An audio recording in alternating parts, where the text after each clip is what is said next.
Querido irmão, querida irmã, você que está nos acompanhando, você que já é ouvinte, seja muito bem-vindo. Deus abençoe este dia da ressurreição, apesar de estarmos ainda no tempo da Quaresma. Eu sou Dom Josafá Menezes da Silva, arcebispo metropolitano aqui de Vitória da Conquista, na Bahia, chegando até você nesta festa da vitória de Cristo sobre a morte para refletirmos a palavra de Deus. Hoje são 10 de março de 2024, estamos no quarto domingo do tempo da Quaresma. Alegra-te, Israel, vós que estáis tristes, exultai de alegria. São palavras do profeta Isaías no capítulo 66, é a antífona, ouvinte, deste domingo, quarto da Quaresma. Por isso, nós dizemos que este domingo, quarto da Quaresma, se chama de Domingo da Alegria. Em latim, nós dizemos Domingo Letare. Por que, então, Letare? Porque esse domingo apresenta, digamos assim, os benefícios que a Páscoa produz e que são oferecidos às pessoas que têm a fé em Jesus Cristo.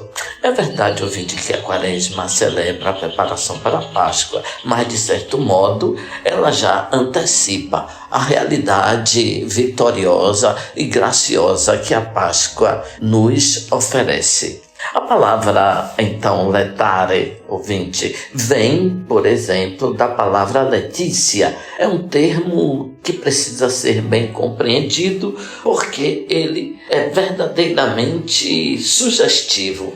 Portanto, digamos que letícia, letare, elas partem, por exemplo, da raiz da palavra latina letame, esterco, de onde vem a palavra que nós conhecemos mais, a palavra letal. E, portanto, de uma realidade de morte, uma realidade letal, nasce a vida. A morte de Cristo é uma morte dinâmica, uma morte que produz vida.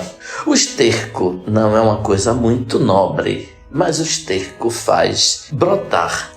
Então, ouvinte, compreendemos este domingo, domingo letare. Qual é o motivo desta alegria? Deus ama a humanidade e ama tanto, vai dizer então São João no Evangelho de hoje. Portanto, ouvinte, esse domingo, ele nos diz que o tempo severo e sóbrio da Quaresma não é senão um tempo de passagem. Ele será interrompido. A austeridade e a penitência são uma preparação, um caminho para a Páscoa. Escutemos, então, ouvinte, o Evangelho. João, capítulo 3, versículos do 14 ao 21. Naquele tempo, disse Jesus a Nicodemos: do mesmo modo como Moisés levantou a serpente no deserto, assim é necessário que o Filho do Homem seja levantado, para que todos os que nele crerem tenham a vida eterna. Pois Deus amou tanto o mundo que deu o seu Filho unigênito para que não morra todo aquele que nele crê, mas tenha a vida. De fato, Deus não enviou o seu Filho ao mundo para condenar o mundo, mas para que o mundo seja salvo por ele. Quem nele crê não é condenado, mas quem não crê já está condenado porque não acreditou no nome do Filho de Deus. Ora, o julgamento é este: a luz veio ao mundo, mas os homens preferiram as trevas, porque suas obras eram más. Quem pratica o mal odeia a luz e não se aproxima da luz para que suas ações não sejam denunciadas. Mas quem age conforme a verdade aproxima-se da luz para que se manifeste que as suas ações são realizadas em Deus. Mas aí, ouvinte, são as palavras, portanto, do Evangelho de hoje que serão lidas em todas as igrejas católicas do mundo inteiro. Então, ouvinte, vamos, antes de comentar diretamente o trecho do Evangelho de hoje, vamos fazer uma retrospectiva dos evangelhos que lemos nos domingos anteriores do tempo da Quaresma. No primeiro, você se lembra, nós vimos Jesus no deserto, sofrendo as tentações. No segundo, o vimos no Monte Tabor, cheio de luz, conversando com Moisés e Elias. Domingo passado, o vimos expulsando os vendedores e os cambistas do templo. Ele disse: destruí vós este templo e eu o reerguerei em 3 dias. Os judeus replicaram: em 46 anos foi edificado este templo e tu hás de levantá-lo em 3 dias? São João disse, portanto, nós recordamos do domingo passado, mas ele falava do templo do seu corpo. Jesus é o templo de Deus, o lugar da comunhão com ele e com os irmãos. Então, nós tivemos nos domingos da Quaresma a seguinte sequência: deserto, Monte Tabor e templo. Hoje, ouvinte, nós vamos ver o tema da cruz, o templo de Deus. Portanto, neste domingo, nós vamos ler também o Evangelho de São João, que é um evangelista que tem uma visão mais profunda, portanto, para além dos limites da compreensão humana. João foi o apóstolo que viu com os próprios olhos a paixão, o desprezo dos carnífices de Jesus, mas também João viu a ressurreição. Ele tem, portanto, uma visão muito diferente dos outros evangelhos. A cruz, para os outros evangelistas, é uma infâmia, uma tortura, um suplício. Mas, para João, é uma elevação, uma glória. Ali já se manifesta a ressurreição. Vejamos, portanto, agora, ouvinte, as diversas afirmações do Evangelho de hoje. Façamos, portanto, ponto por ponto. Naquele tempo, Jesus disse a Nicodemos. Como compreendermos o nome Nicodemos, ouvinte? Nós conhecemos a palavra grega democracia. Democracia, nós conhecemos, quer dizer o poder do povo. Demos, portanto, quer dizer povo. Nico significa vencedor. Então, Nicodemos, no conjunto, quer dizer vencedor do povo. Como entendermos o seu nome, então? Ele era um doutor da lei, estudou muito, conhecia a ciência, falava com autoridade, de modo que ninguém conseguia vencê-lo pela capacidade de palavra, estudo e superioridade de conhecimentos e de vida. Em São João, para termos a ideia, somente Jesus e Nicodemos são chamados de Rabi, mestre. Ele veio à noite encontrar com Jesus, diz o texto, e disse: Rabi, sabemos que vens da parte de Deus, pois ninguém podia fazer os sinais que fazes se Deus não estiver com ele. É essa afirmação, ouvinte. Talvez Nicodemos não quisesse inicialmente ser um discípulo de Jesus, mas, quem sabe, ele queria sondar um pouco, conhecer quem era aquele que também era chamado de mestre, Rabi.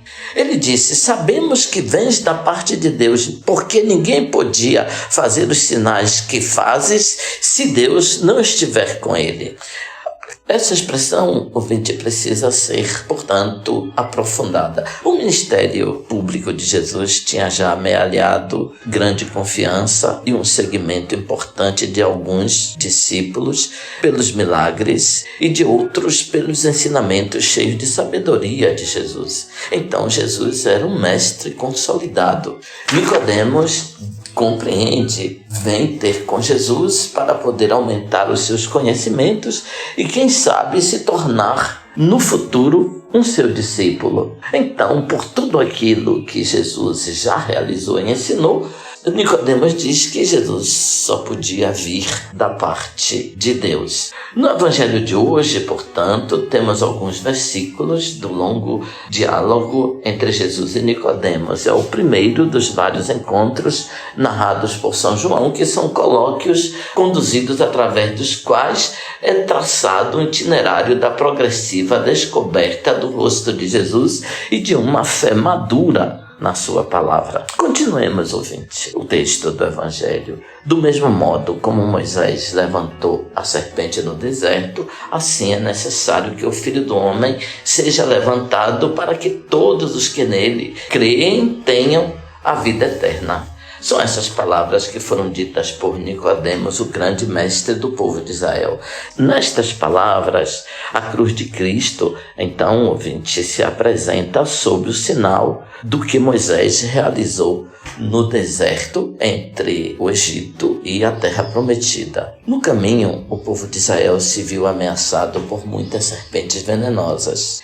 Deus veio então em socorro do povo, trazendo uma ajuda para o seu povo. Por sua ordem, Moisés então construiu uma serpente de bronze e colocou sobre uma haste. Quem era mordido por uma serpente e olhava a serpente de bronze que estava, portanto, levantada, permanecia vivo.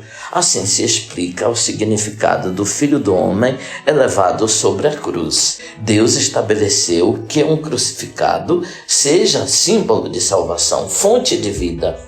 Não devemos desviar o nosso olhar do crucificado. É necessário, pelo contrário, levantar os olhos do nosso coração para Ele e reconhecê-lo a salvação do mundo. Não existe outro caminho para a vida, nem outra possibilidade de subtrair-se à morte, senão através do crucificado. A união com Ele é a vida, e conseguimos esta união crendo nele, que é o crucificado, abandonando-nos a Ele e confiando completamente nele.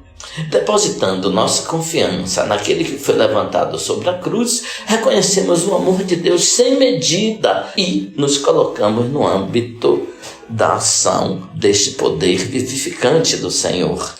O crucificado demonstra que até onde chega o amor de Deus e até onde chega Jesus em sua entrega pelos homens e mulheres deste mundo. Deus ama tanto como diz, portanto, o Evangelho.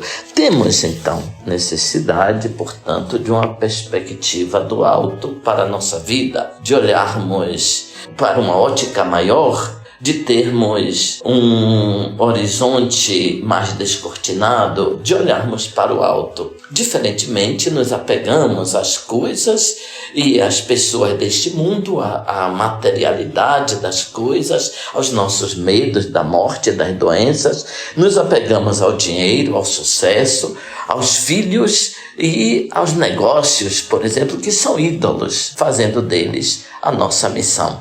Não devemos esquecer que viemos do alto, que somos filhos de Deus e devemos nos dirigir para o alto. Continua Jesus o seu diálogo, que no fundo é uma espécie de monólogo, pois Deus amou tanto o mundo que deu seu Filho unigênito para que não morra todo aquele que nele crer, mas tenha a vida eterna.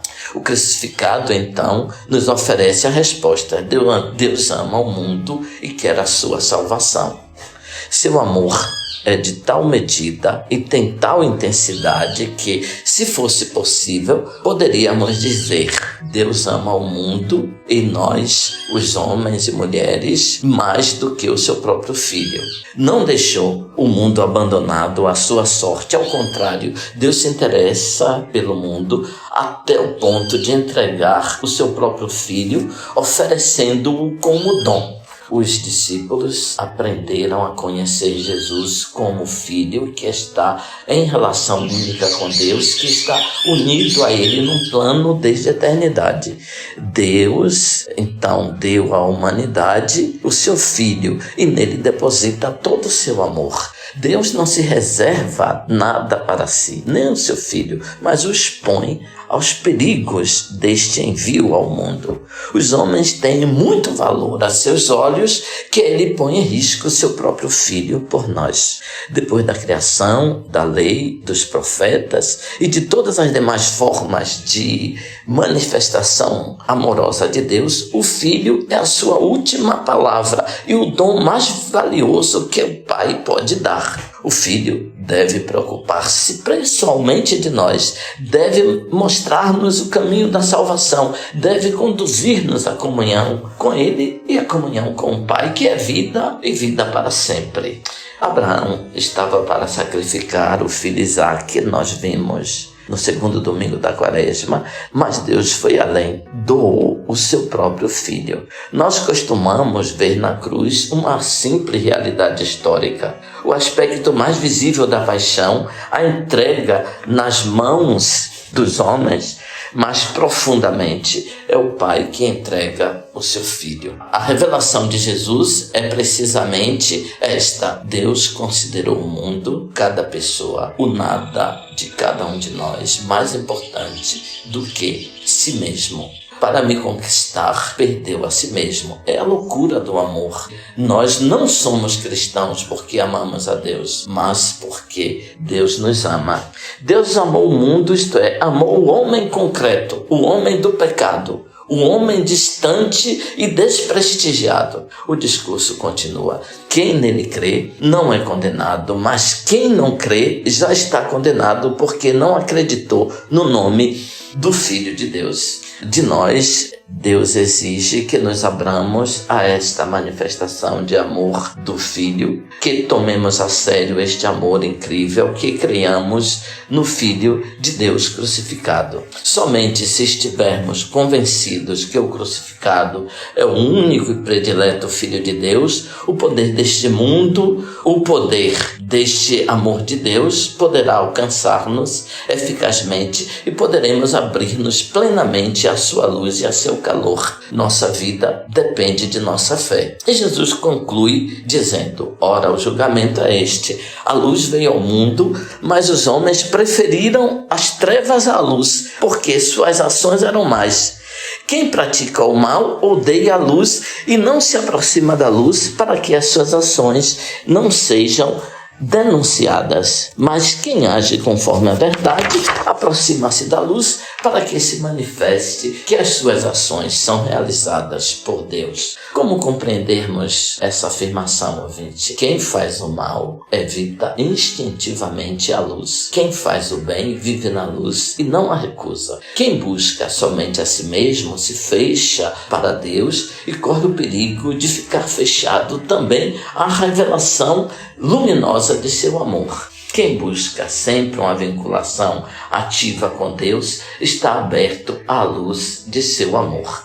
Jesus é a luz, é a palavra. E o que acontece? Que os homens amaram mais as trevas do que a luz. O problema é esse: como é possível que o homem feito para a luz, para a justiça, o amor e a fraternidade, ame a violência, a injustiça e a mentira? Qual a razão? Este é um mistério. Jesus diz porque as suas ações eram más. O homem, no fundo, ouvinte, tem medo da luz no sentido de que tem medo de ser condenado e busca esconder a sua má ação. A mentira deve permanecer escondida porque, se ela é evidente, então ninguém mais acredita naquela pessoa que mente. Portanto, existe em nós um medo da verdade devido à responsabilidade de nossas ações. Nós experimentamos uma escravidão real. São as trevas. Como sair delas? Jesus dizia a Nicodemos que era preciso renascer. Falava precisamente de um nascimento que todos nós temos que fazer. Ele propõe uma outra vida que é gerada pelo amor. E o amor dá liberdade, porque se alguém é amado, se sente livre e pode amar. E amando suas obras, se tornam, portanto, visíveis. Vêem, portanto, a luz. O Evangelho foi escrito para que possamos passar da situação de trevas para a luz. Ouvinte, o diálogo de Jesus com Nicodemos tem como objetivo explicar como se nasce do alto, como se chega à plenitude da vida. Quando alguém começa a viver verdadeiramente, não quando nasce, porque quando nasce, nasce mortal e depois morre. Alguém vive verdadeiramente quando é amado. Vive enquanto é amado e é livre para viver e amar com a qualidade de vida que recebe. Nicodemos era um homem dominado pela lei e deveria ganhar mais liberdade. Paulo era um homem dominado pela ideologia da lei e a sua motivação era, portanto, destruir os cristãos. Renascer para Paulo significou abandonar a lei para ir em busca, portanto, da liberdade em Cristo Jesus. Temos necessidade de uma perspectiva do alto para a nossa vida, de olharmos para as coisas de Deus. Não devo esquecer que venho do alto, sou filho de Deus, estou indo para o alto. São essas,